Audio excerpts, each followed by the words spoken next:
दोस्तों नमस्कार। आप सभी कक्षा 10वीं वाले स्टूडेंट्स के लिए जो 5 फरवरी का हिंदी का पेपर है, इसलिए हमने आपको मोस्ट इम्पोर्टेंट क्वेश्चन यहाँ पर इस वीडियो के माध्यम से बताए हैं, जिसमें आपके ग्रामर के प्रश्न को भी शामिल करा है और इसके अलावा आप लोगों के जो कृतिका है उसके भी प्रश्न इसमें देखने को मिलेंगे और इसके अलावा आप लोगों के हिंदी साहित्य के प्रश्न भी इसमें देखने को मिलेंगे। तो आइए स्टार्ट करते हैं कक्षा 10वीं वार्षिक परीक्षा एमपी बोर्ड।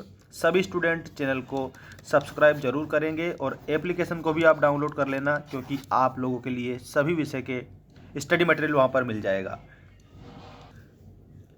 देखिए, आपका पहला प्रश्न है, सही विकल्प चयन कर लिखिए में रीतिकाल को काव्य की दृष्टि से बांटा गया है। तो 3 भागों में बांटा गया है, रीतिबद्ध, रीति सिद्ध और रीति मुक्त। इस तरह से आपको 3 भाग इसमें बताने हैं। इसके बाद में देखिएगा, सूर के पदों में तेल की गागरी किसे कहा गया है। तो यहाँ आपको याद रखना है, उद्धव को तेल की गागरी कहा गया है। इसका करेक्ट उत्तर होगा उद्धव को तेल की गागरी कहा गया है। नेक्स्ट क्वेश्चन है आप लोगों का, चरणों में निहित मात्राओं के आधार पर दोहा छंद है। किस प्रकार का छंद है?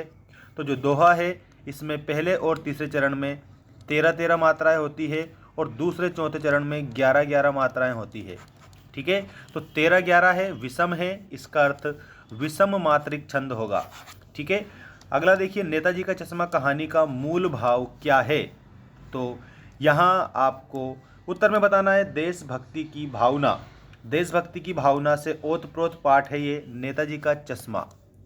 नेक्स्ट क्वेश्चन है, वे धीरे धीरे रोने लगा, वाक्य में क्रिया विशेषण का भेद है। यहाँ आपको क्रिया विशेषण समझना है। क्रिया की विशेषता बताने वाले शब्दों को क्रिया विशेषण कहा जाता है। ये परिभाषा अगर आपसे पूछे तो इस प्रकार से आप बताएंगे।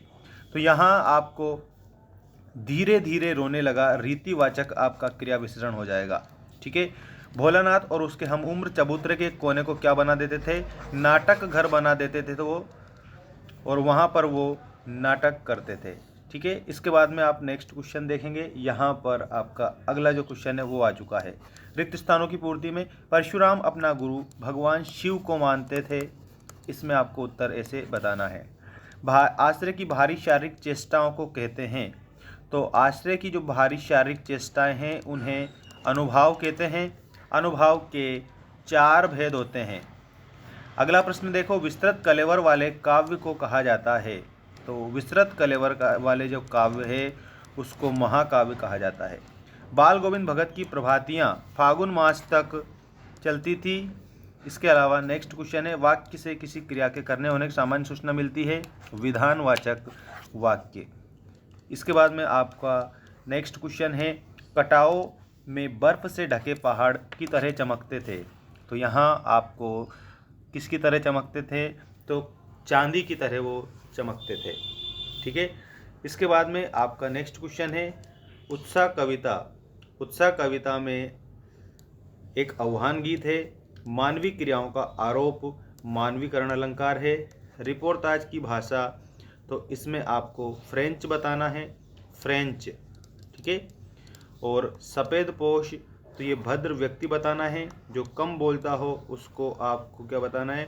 अल्पभाषी बताना है। ठीक है, ये आपका कम बोलता है, अल्पभाषी या मितभाषी।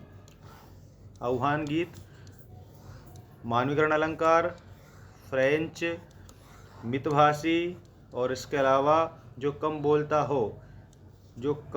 हो उसको हम मितभाषी कहेंगे। देखिएगा आप यहाँ पर, जो कम बोलता हो उसे मितभाषी कहेंगे।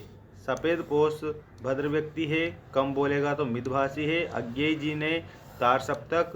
ठीक है, रिपोर्टाज की भाषा फ्रेंच, और मानवीय क्रियाओं का आरोप मानवीकरण अलंकार। उत्साह कविता एक आह्वान गीत है। ऐसे आपको जोड़ी मिलाना है। ठीक है, इसके बाद में नेक्स्ट क्वेश्चन देखिए आप सभी।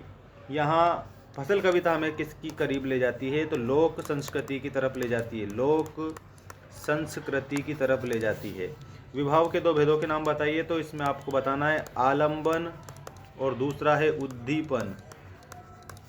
नेक्स्ट है, शास्त्रों में काशी किस नाम से प्रसिद्ध है? आनंद कानन नाम से प्रसिद्ध है, आनंद कानन।